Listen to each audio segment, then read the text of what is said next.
Soalnya di mana-mana ya yang namanya pedagang yang paling repot, yang paling membingungkan, memusingkan, menyusahkan itu juga kalau sudah menghadapi.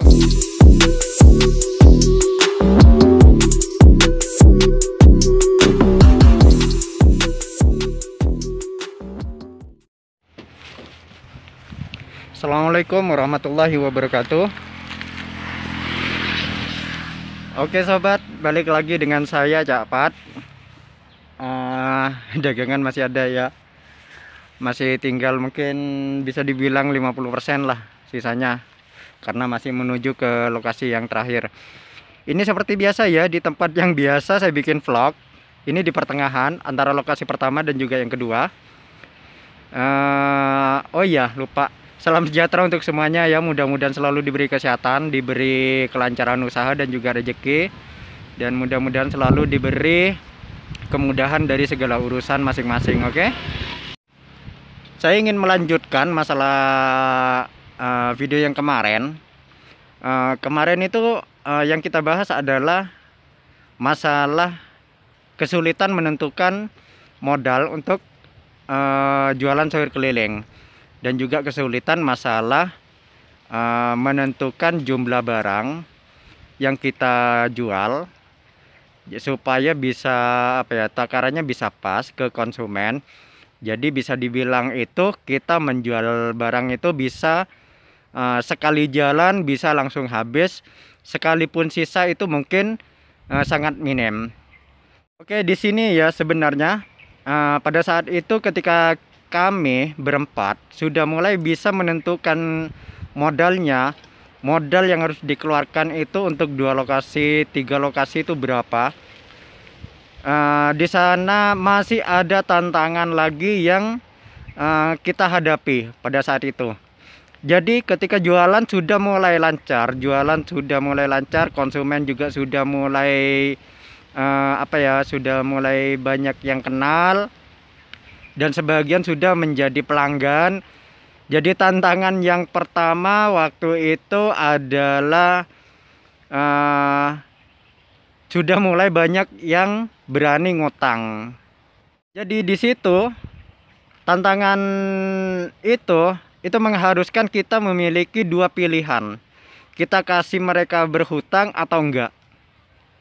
Tapi di sini karena pada waktu itu kita mampu bawa banyak dan juga kita sudah mengenal karakter mereka, jadi kami pada waktu itu sudah memilih untuk memberi mereka itu kesempatan untuk berhutang.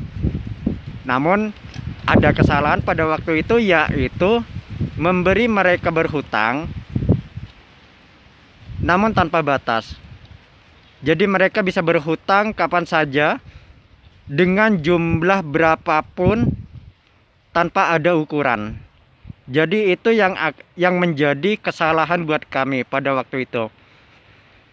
Dan untuk tantangannya itu menyelesaikan masalah itu, bagaimana caranya orang-orang itu, konsumen yang berhutang itu bisa tidak banyak hutangnya. Ya pada waktu itu kita juga agak kesulitan karena memang cara berpikir kita berempat itu ya bisa dibilang tuh masih belum bercabang ya. Jadi belum bisa berpikir inilah harus seperti inilah, jumlahnya harus ditakar lah, harus dijatah sekian lah. Belum ada kepikiran seperti itu.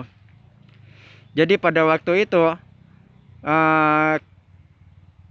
kita loss aja pada waktu itu. Jadi mereka berhutang dari 10.000, 15.000, bayangin ya, satu orang bisa dibilang itu minimal 5.000 lah.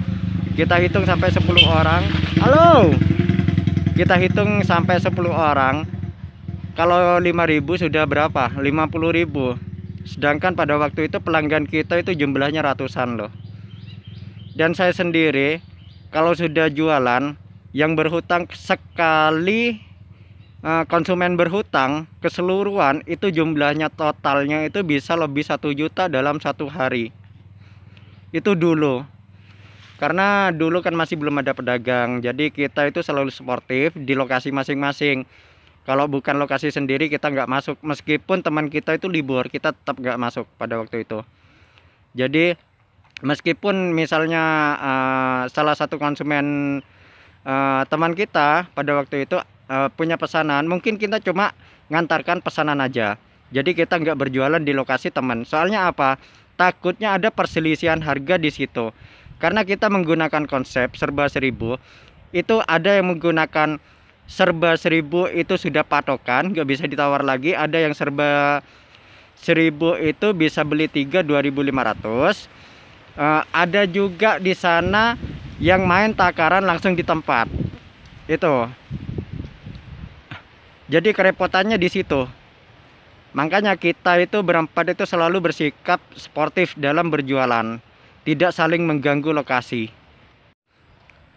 Tantangan untuk yang kedua yaitu ketika sudah nyampe pada hari gajian. Karena hari gajian di sini itu kan 2 minggu sekali, setiap tanggal 5 dan juga tanggal 18. Tantangannya kalau waktu itu ya waktu mau menagih hutang ke konsumen.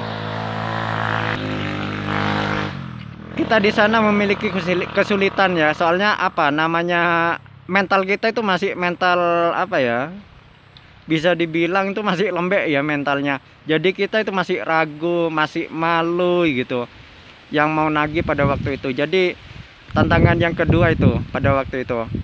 Jadi kami berempat itu pada waktu itu menagih ya, memberanikan diri, meskipun kita malu ya tetap nagih gitu dah. Pada akhirnya terbiasa.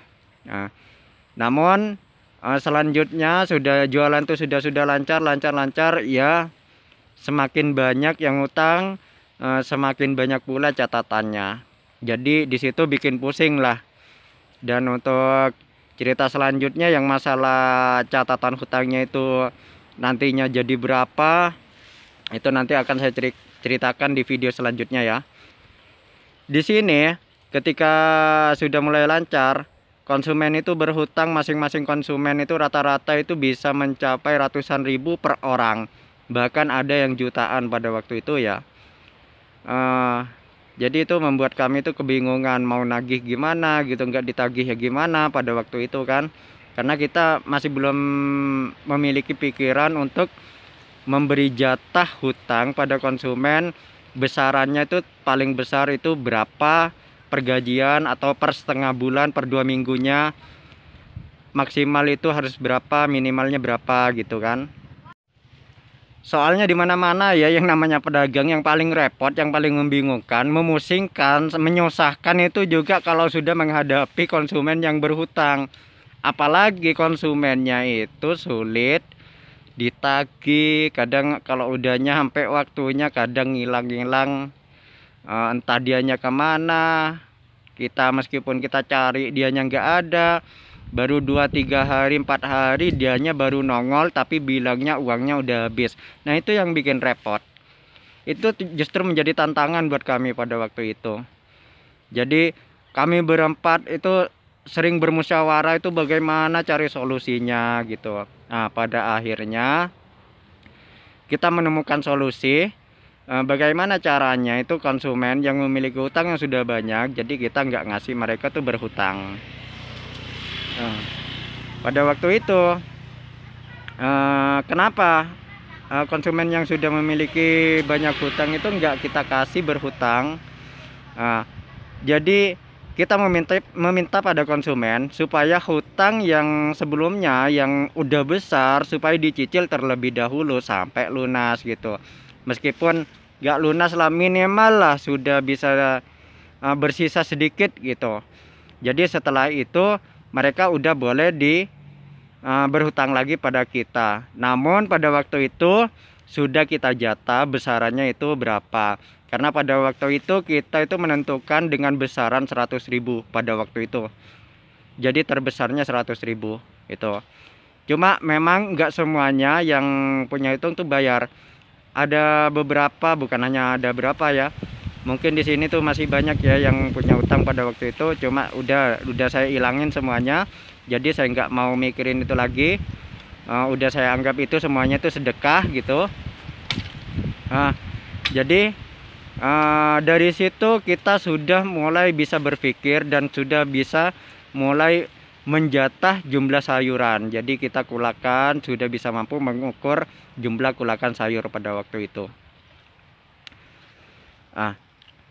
Disinilah ya yang namanya tantangan pedagang sayur keliling itu. Kenapa saya bilang pedagang sayur keliling itu beda dengan jualan yang lainnya? Itu karena memang pedagang sayur keliling, jualan sayur keliling itu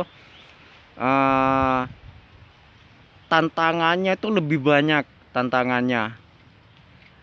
Tantangan yang pertama itu ya menghadapi konsumen yang temperamental, menghadapi konsumen yang yang mungkin bisa dibilang kalau punya hutang itu ditagih itu gimana ya, kadang itu bikin ruwet gitu ya. Tantangannya itu dari konsumen yang temperamental ke konsumen yang biasa aja, ke konsumen yang paling sabar sekali itu kita di sini tantangannya. Jadi kita menghadapi banyak karakter di sini, dari ibu-ibu yang memiliki berbagai macam karakter lah pokoknya. Jadi kita itu semuanya berempat itu sambil belajar beradaptasi menghadapi semuanya. Jadi ceritanya kurang lebih seperti itu ya pada waktu itu.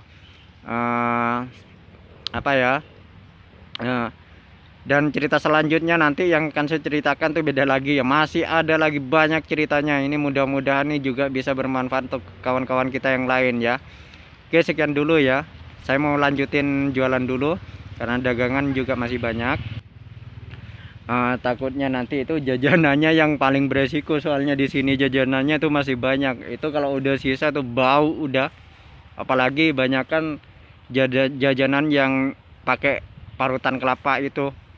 Oke, sekian dulu ya sobat semua. Terima kasih sudah menonton video ini. Selamat beraktivitas. Salam bakul sayur seduluran. Dan sehat selalu ya, sukses selalu, banyak rezeki. Assalamualaikum warahmatullahi wabarakatuh.